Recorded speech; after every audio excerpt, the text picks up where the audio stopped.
Good afternoon, Scott Redler, T3 Live. Welcome to today's recap. So it seems like the market keeps holding where it has to.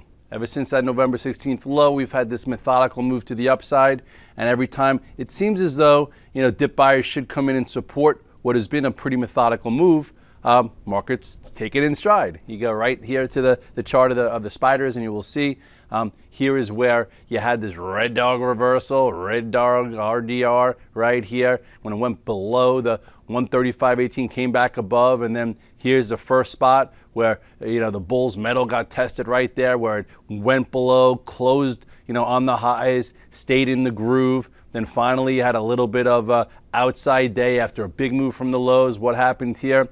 3 small down days, then we held in there again, and then after this small move after the Fed, right? Small move after the Fed, nice spot to sell some. You don't have to worry about the past 2 sessions or so. Then today, pow, nice wide range bar with some power engulfing the last 2.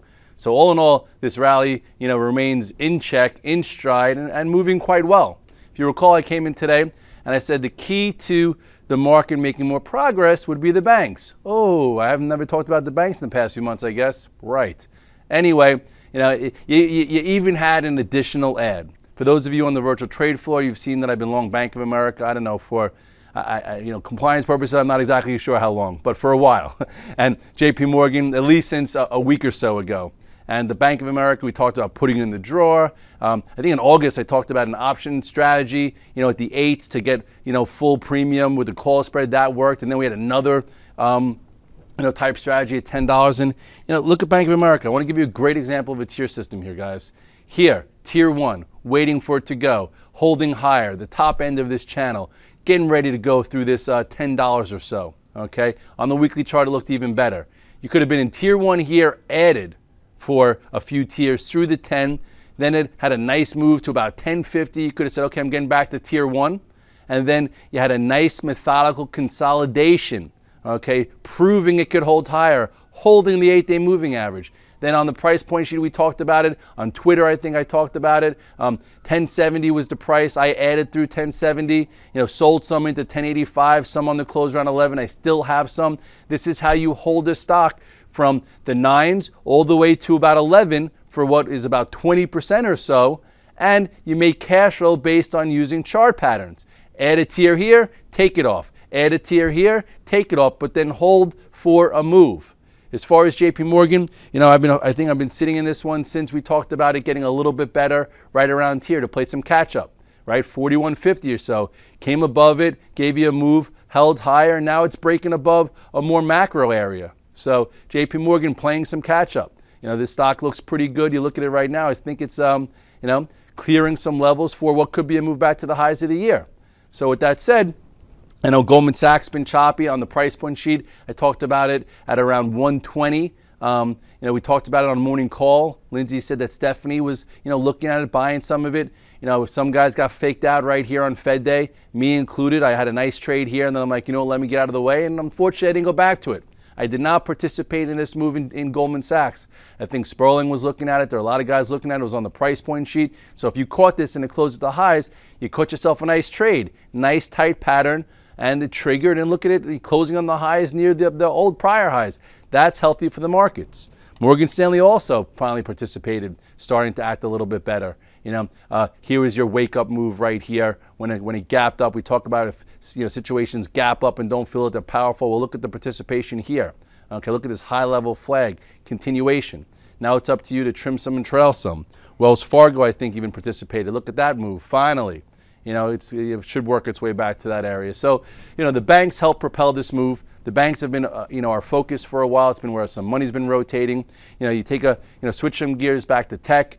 Google's been acting better. Amazon's been holding in really well. Those are the 2 higher quality, high beta names. If you guys remember Google, this was the buyable pattern for some swing traders right here when it crossed this downtrend, and then, it held higher. We talked about holding the 680 level, and although it's been pretty choppy, that day it gapped up and closed on the lows, could have been a sell signal, whatnot. All I know is it closed at 720, still making its way, and it just negated almost half of this wide range bar, taking away its power. So this type of work has been constructive. This is when We started looking at it. Here was your nice active trade. And then this is the problem here, guys. Sometimes you try and be cute like me. I got away from it, and then it put in somewhat of an outside day into 705, never went back to it. And now look at it at 720. So you might have thought you were a genius that you sold 700 or so, but then, if you didn't buy back into support and you wanted to own Google, you're probably like, oh, I missed it. And you probably did for now. But anyway, holding higher, acting better.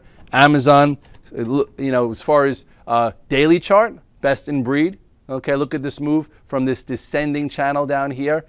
This stock showed relative strength, never broke the 200-day like some other high beta names we'll get into. And look at this, held higher. Yes, has this been a choppy mess within here? It has. But overall, you look at it, it's like a pretty methodical bull flag. Why not be choppy mess in here considering this the type of move that it had? So closing the highs today. Tomorrow we'll be watching it, 252. No, actually, sorry, 255 is going to be another level. It might try and clear, and that'll be the focus. And then, lo and behold, Apple. Apple, no one knew what to expect coming in today, right? Big move to the downside from 700 to 505. Then you had to bounce to 594. Then it came down real quick. And then the sentiment was getting so damn negative, and it just felt like it had to get to 480 or lower, and that's when things change. And for me, I had no idea. The Citigroup downgrade, it was at 496, 497 pre-market. I said, I'm going to be flexible here. I have no stress in Apple. It could go to 480, or it could, do a red dog reversal to 505.50. Let's monitor the action and measure it along the way. You look at Apple right now, just as a day one, here you go with a beautiful outside day. Look at that. Okay, why was 505 my pivot? Because this was the low right here, and this was the low from Friday. So 505.50 was that area that if we went below it and triggered and closed below it, it could have, the floor could have fallen out. It could have went to 486. It could have went to 440. It didn't. It reversed. It reversed, went back above 505.58.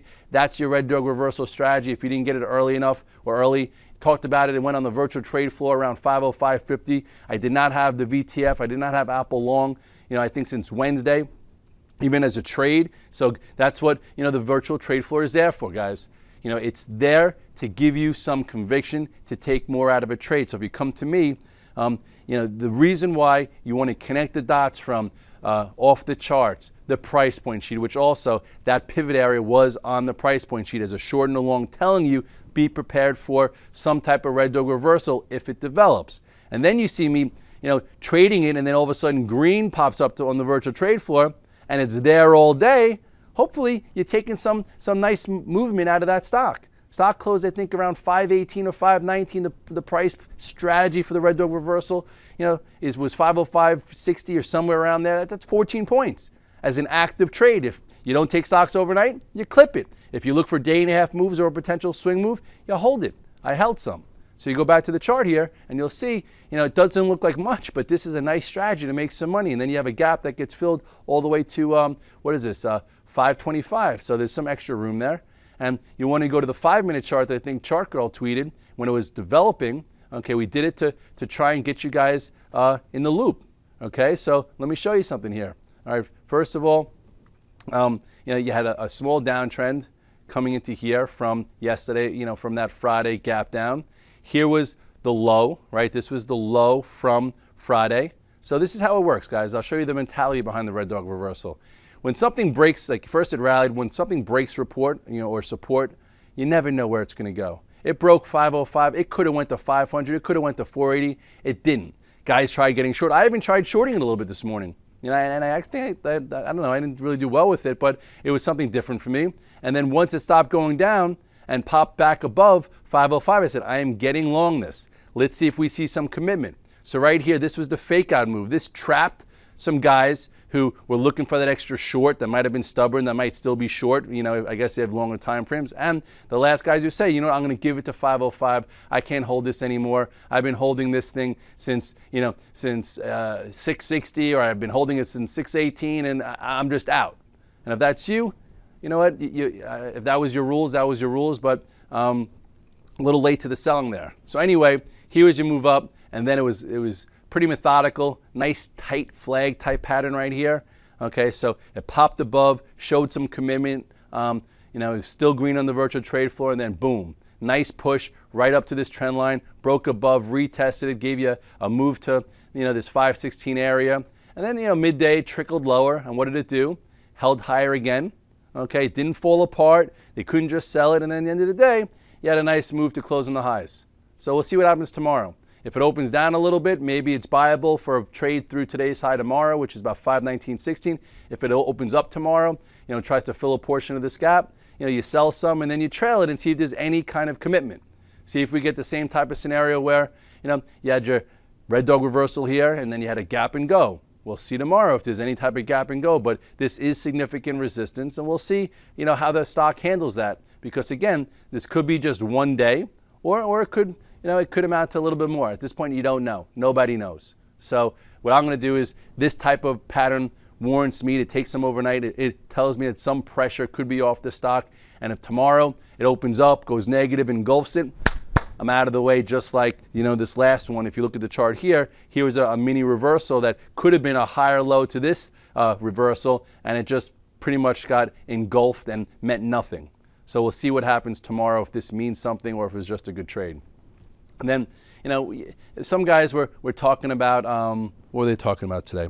A little bit of CRM, nice continuation, showing you there are, some things to do. Here's a nice bull flag. I think this was off the charts, had a nice move. Then it went sideways, flagged, and continued again. I think VMW might have got a little love.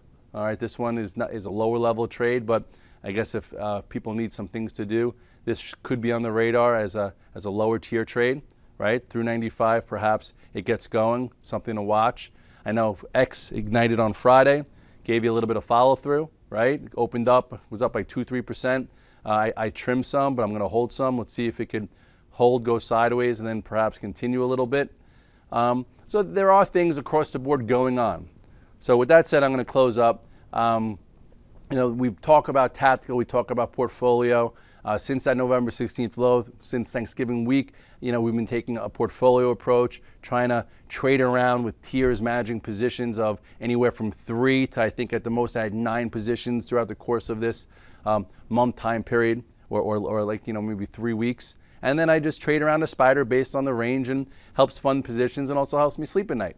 And sometimes the market's conducive for that, and sometimes we're under pressure and it pays to be in cash and short and do little things for tactical cash flow. At this point, holding swing trades, adding positions around chart patterns for cash flow has been the prudent, profitable thing to do. And we'll see if that continues. And based on today's action, it seems like the market wants to continue in this current trend where it holds where it has to. Scott Rella, T3 Live, the recap. See you at the morning call. Have a great night. Hi, I'm Sean Hendelman of T3 Live, where we train, coach, and mentor traders in order to help you put your money to work with confidence. The T3 Live approach is a blueprint for you to recognize, adapt, and ultimately take advantage of different market conditions. To begin your training with T3 Live, we would like to offer you the opportunity to enroll in our free 30-day online home study course. Fill in your name and email address, and I'll see you on the other side.